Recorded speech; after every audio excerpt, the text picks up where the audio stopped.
اللهم صل على سيدنا ومولانا محمد وعلى آل سيدنا ومولانا محمد أفضل صلواتك بعدد معلوماتك وبارك وصل وسلم عليه.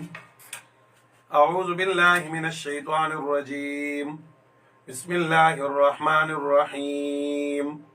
سبحانك لا علم لنا إلا ما علمتنا إنك أنت العليم الحكيم. رب اشرح لي صدري ويسر لي أمري واحلل عقدة من لساني يفقه قولي. ربي زدني علما ربي زدني علما ربي زدني علما. بسم الله الرحمن الرحيم. او دس کې چې کوم دي نو څلور فرایض دي زمونږ د امام صاحب په نسبانه، یعنی زمونږ د احناف په نسبان دي په او دس کې څلور فرایض دي. لومبه د اذا کنتم باندې یو سوال له دغه جواب. سوال دار چې الله وی اذا کنتم الى الصلاه، کله چې تاسو ودرېږئ مستا نو تاسو سوګئ او د سردامو کوي. نو پته ولګی چې هر یو مستا ودرېږي نو داس بګي. الان کې داسې خونه ده. نبی علیہ الصلوۃ والسلام په خپل باندې د حندق په موقع باندې په یو او داس باندې څلور منځونه کړی دي. دارنګه د فتح مکه پر ورځ باندې نبی علیہ الصلوۃ والسلام په یو او داس باندې 15 منځونه کړی دي. دای سره بیا څنګه نو مونږ وایو دلته کې وسره جلالین یو کې دي خیر عام مفسرین هم دي.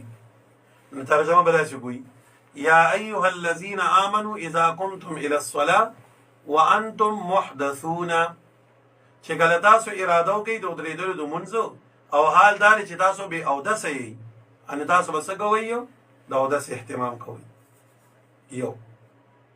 یا یو روایت کې راغلی دي موطا امام مالک راوړی دی حدیث اذا قمتم الى الصلاه اذا قمتم من النوم الى الصلاه، چې کله تاسو را بیدار شئ د خوب نه د بار د منځ انجر خوب نه را پاسې نو ټول په نسبت باندې دا خوب ناقض للوضو دی. نو ته بیا منځ د بار او دس کې د پیغمبر خوب چې کوم دی دا او دس نه ماتي او د عام بنده خوب چې کوم دی دا ناقض للوضو دی. نو معنا چې کله تر خوب را بیدار شي او مستو درېدل غواړي او بیا او دس خودي ان ته بیا او دس کې. نو داسې به کې مفسرین او حضراتو داسې قیدونه لګولي دي. بیا زمونږ د امام صاحب رحمت الله علیه په نسبان دی په اودس کې څلور فرایض دي. مخ وینځل د خپل حدودو پورې، سانګلي وینځل د لاسونو وینځل سره د سانګلو د مټانو نه، او په سر باندې مسح کول د څلورمې سي، او د دین علاوه خپې سره د ګیټور وینځل. دا څلور اندامونه چې درې وینځل دي په یو باندې مسح ده، نو دا فرایض دي د پاره د اودس. دا بکې فرایض دي د پاره د اودس. د دین علاوه داخله کې وباچول، پوزه کې وباچول، او دارنګې نیت کول، بسم الله ویل، هر اندام زر زر بل پسې وینځل، با ترتیب کول، او دا زمونږ په نسبت باندې چې دي د ټول سر مسح کول، د ګیرې هلال کول، دا زمونږ په نسبت باندې سری سنت دي. دا زمونږ مذهب شخه. بس دا نور د ځکه نه بیانوم چې بیا په تاسو باندې اشتباه راځي. وړه وړه خبره تاسو بیا دوره غلطه مسله باندې ونیسئ، پوهېږئ پرې نه. نو زمونږ په نسبت باندې چې یو سړي دا څلور اندامونه ووینځل د اودس وشو، فرایض ادا شو. مخ یې ووینځه د ټولو حدودو سره، لاس یې ووینځل د سانګلو د هډوکي سره، او د سر څلورمه حصه مسح یې وکړه، او دارنګې چې کوم دی خپې ووینځلې، نو د ده فرض اودس ادا شو، یعنی ډانچه د اودس ودرېده. د دې مثال داسې دی لکه یو سړی یو کمره جوړه کړي، دیوال وي لانټر پرې واچوي، نو دې ته کمره وایي، خو لا کمره ښایسته نه ده، سهولیات والا نه ده.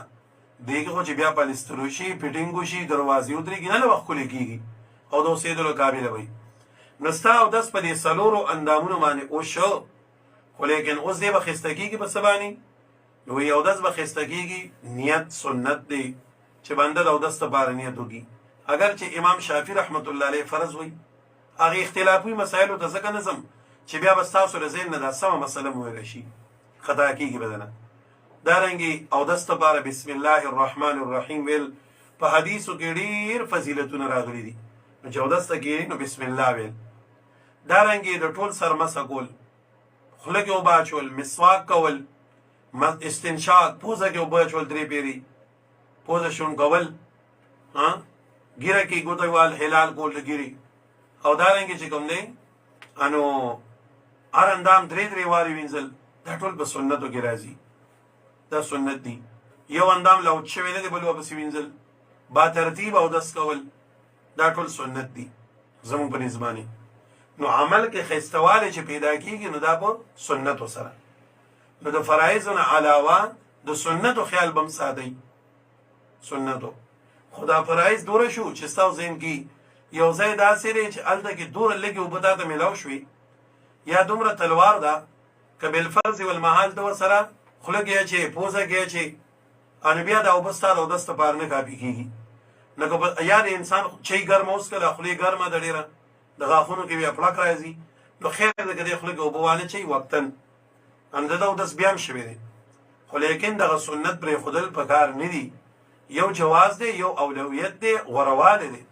نو غره او دس دالې چې دا سنت سره وشي او جواز څنګه نن د کشان دمشته. بیا او دس څنګه امام بخاری باب الوضوء ثلاثا، باب الوضوء مرتين، باب الوضوء مرة واحدة. امام بخاری درو واړه باب راوړي دي، هر اندام 3 پیری وینځل، هر اندام 2 پیری وینځل، هر اندام یو ځل وینځل، دا چې کوم نه نشته دی. کله نبی علیہ الصلوۃ والسلام د وخت د تنګای د وجې، د اوبو د کموالي د وجې، یا د زائد مشکلاتو د وجې دا سیم کړی چې یو واری او داس کړی دی. امت ته دا تعلیم ورکړه، لکه کله بنده حج عمره کړي یا داسې عد اجتماع لته دی، یا د ګلاندې د ناس زیم روان دی، رشتر په سیم دی رولال دی، یا د اوبو د ختمېدو وخت بالکل وبنشته، نو که هر اندام یو ځل وینځل شي مو داسو شو. خو لیکن ما وی چې 3 پیری وینځل با ترتیب وینځل دا سنت دي. خدا ټول مسلې مې ځکه کولې چې تاسو په ذهن کې پردي بعضی اوقات داسې مواقع راشي چې بنده په یو پیری وینځلو باندې بیا مجبوري، نو چې دام تاسو په ذهن کې چې دا جایز دي، دا د جواز په درجه کې دي.